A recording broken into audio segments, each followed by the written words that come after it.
Hey everyone, പുതിയൊരു വീഡിയോയിലേക്ക് എല്ലാവർക്കും സ്വാഗതം. If you are new here, I am Jithin George. This is where we break down the complex topics of supply chain management into small bite-sized insights.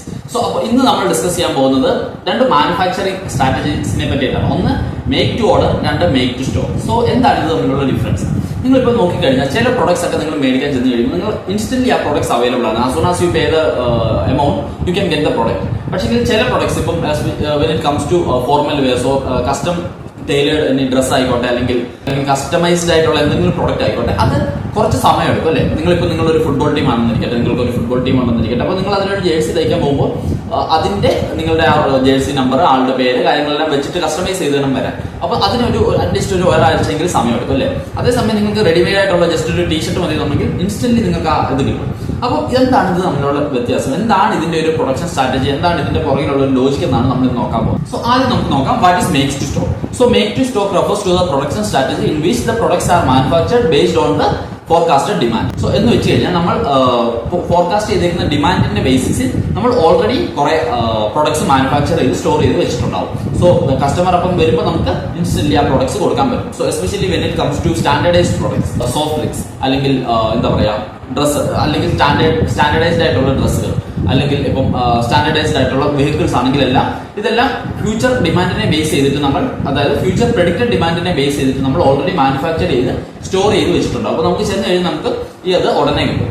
At the same time make to order എന്താണെന്ന് വെച്ച് കഴിഞ്ഞാൽ ഇത് manufacture strategy where the products will be manufactured based on the customer order or only after receiving the customer order. അതായത് customer order place ചെയ്തതിന് ശേഷം മാത്രമേ നമ്മൾ ഇത് മാനുഫാക്ചർ ചെയ്യാൻ തുടങ്ങിയുള്ളൂ. അപ്പൊ അതിനൊരു എക്സാമ്പിൾ എടുത്തു കഴിഞ്ഞാൽ കസ്റ്റമൈസ്ഡ് ആയിട്ടുള്ള വണ്ടികളായിക്കോട്ടെ, ലിമിറ്റഡ് എഡിഷൻ വണ്ടികളായിക്കോട്ടെ, അല്ലെങ്കിൽ ആദ്യം പറഞ്ഞ എക്സാമ്പിൾ കസ്റ്റം ടൈലേർഡ് ഡ്രസ് ആയിക്കോട്ടെ, അല്ലെങ്കിൽ വലിയൊരു എക്സാമ്പിൾ എടുക്കുകയാണെങ്കിൽ ഇപ്പോൾ ഡിഫറൻസ് സെക്ടറിലേക്കുള്ള ഓർഡറുകളൊക്കെ പ്ലേസ് ചെയ്യും. സോ ഇപ്പോൾ ബോയിങ് പോലുള്ള ഒരു കമ്പനി ആയിക്കോട്ടെ, അപ്പോൾ അവർ ഓർഡർ റിസീവ് ചെയ്തതിന് ശേഷം മാത്രമാണ് അവർ പ്രൊഡക്ട്സ് മാനുഫാക്ചർ ചെയ്യാൻ തുടങ്ങുള്ളൂ. സോ അപ്പം ഇത് തമ്മിലുള്ള ഒരു മേജർ ഡിഫറൻസ് എന്ന് പറഞ്ഞു കഴിഞ്ഞാൽ മേക്ക് ടു സ്റ്റോക്കിലേക്ക് വരുമ്പോൾ നമ്മൾ പ്രൊഡ്യൂസ് ചെയ്യുന്ന പ്രൊഡക്ട്സിന്റെ എണ്ണം വളരെ അധികമായിരിക്കും. ആരും ഒരിക്കലും ഒരു സോഫ്റ്റ് ഡ്രിങ്ക് കമ്പനി 10 ബോട്ടിൽ 100 ബോട്ടിൽ ഒരിക്കലും മാനുഫാക്ചർ ചെയ്യില്ല. അവർ ചെയ്യുന്നത് ലാക്സ് ഓഫ് ബോട്ടിൽസ് ആയിരിക്കും. അതായത് ഒരു വേനൽക്കാലം വരുന്നുണ്ട്, അപ്പം എന്തായാലും അതായിരിക്കും അവരുടെ ഏറ്റവും പീക്ക് ടൈം എന്ന് പറയുന്നത്. മഴക്കാലത്തിനെ അപേക്ഷിച്ചിട്ട് വേനൽക്കാലത്തായിരിക്കും കൂടുതൽ സോഫ്റ്റ് ഡ്രിങ്ക്സ് വിറ്റ് പോകുന്നത്. അപ്പം ആ ഒരു ഡിമാൻഡ് അവർ മുന്നിൽ കണ്ടുകൊണ്ട് അവർ വലിയ ഹ്യൂജ് വോളിയം ആയിരിക്കും പ്രൊഡ്യൂസ് ചെയ്യുന്നത്. ഹ്യൂജ് വോളിയത്തിൽ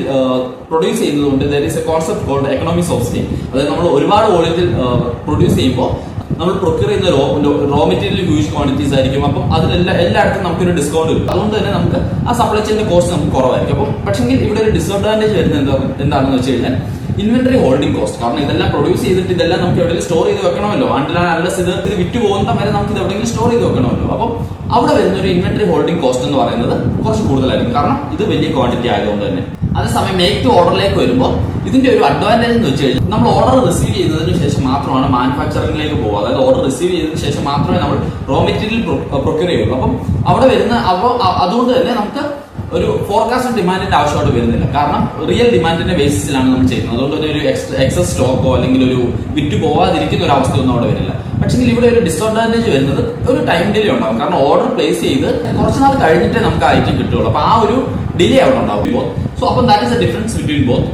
ഇപ്പോൾ ഏത് ചൂസ് ചെയ്യണം എന്നുള്ളത് again it's up to the business. കാരണം വെൻ ഇറ്റ് കംസ് ടു ഇപ്പം ഡിഫൻസ് സെക്ടർ എടുത്താലോ അല്ലെങ്കിൽ എയർക്രാഫ്റ്റ് എടുത്താലോ അല്ലെങ്കിൽ ഇപ്പൊ കസ്റ്റം ടൈലേർഡ് ആയിട്ടുള്ള കാര്യങ്ങൾ, അത് മേക്ക് ടു ഓർഡർ ആണ് എപ്പോഴും നല്ലത്. കാരണം അവർക്ക് അത് ഒരിക്കലും ഡിമാൻഡ് ഫോർകാസ്റ്റ് ചെയ്യാനോ അല്ലെങ്കിൽ അവർക്ക് ഒരിക്കലും ആക്യുറേറ്റ് ആയിട്ട് ഡിമാൻഡ് ഫോർകാസ്റ്റ് ചെയ്യാൻ പറ്റും. കാരണം കഴിഞ്ഞ വർഷം നമുക്ക് ഈ സീസണിൽ ഏകദേശം ഇത്രയും ഡിമാൻഡ് അല്ലെങ്കിൽ ഇത്രയും കസ്റ്റമൈഡ് ആയിട്ട് ഉള്ള ഇത് വന്നിട്ടുണ്ടായിരുന്നു. Especially when it comes to ഈ സ്കൂൾ തുറക്കുന്ന സമയമാകുമ്പോൾ കുട്ടികളുടെ യൂണിഫോം ഒക്കെ അതും കസ്റ്റം ടൈലേർഡ് ആണ് അല്ലേ, നമ്മൾ ചെന്ന് അളവെടുത്ത് തയ്ച്ചാണ് കൊടുക്കുന്നത്. അപ്പൊ അതും ഏകദേശം എല്ലാ വർഷവും റിപ്പീറ്റേറ്റീവ് ആയിട്ട് നമുക്ക് കിട്ടുന്നത്. അതായത് നമുക്കൊരു സെറ്റ് ഓഫ് കസ്റ്റമേഴ്സ് ഉണ്ടെങ്കിൽ ഒരു 10 സ്കൂളിലേക്കുള്ള യൂണിഫോം നമ്മളാണ് കൊടുക്കുന്നതെങ്കിൽ അത് നമുക്ക് എല്ലാ വർഷവും നമുക്കറിയാം. ഏകദേശം അടുത്ത വർഷം ഒരു ജൂൺ ജൂലൈ സമയം ആകുമ്പോഴത്തേക്കും ഓക്കെ നമുക്ക് ഇത്ര ഏകദേശം ഒരു 1000 അല്ലെങ്കിൽ ഒരു 2000 യൂണിഫോമിന്റെ ഓർഡർ ഉണ്ടാവും നമുക്കറിയാം. ബട്ട് സ്റ്റിൽ ആ ഓർഡറിനെ പറ്റി നമുക്ക് അത്ര ആക്യുറേറ്റ് അല്ല. അപ്പം it's up to the business to decide which one they have to which production strategy they have to select. So that is the difference between both. Hope you understood the concept very clearly. So അത്രേ ഉള്ളൂ ഇപ്പോൾ ഇന്നത്തെ video. So if you find this video useful, please do share with your friends who are interested in the world of supply chain management. So അടുത്ത video നമുക്ക് വീണ്ടും കാണാം. അതുവരേക്കും stay curious, keep exploring, let's learn, leap and lead together. Thank you for watching. Bye.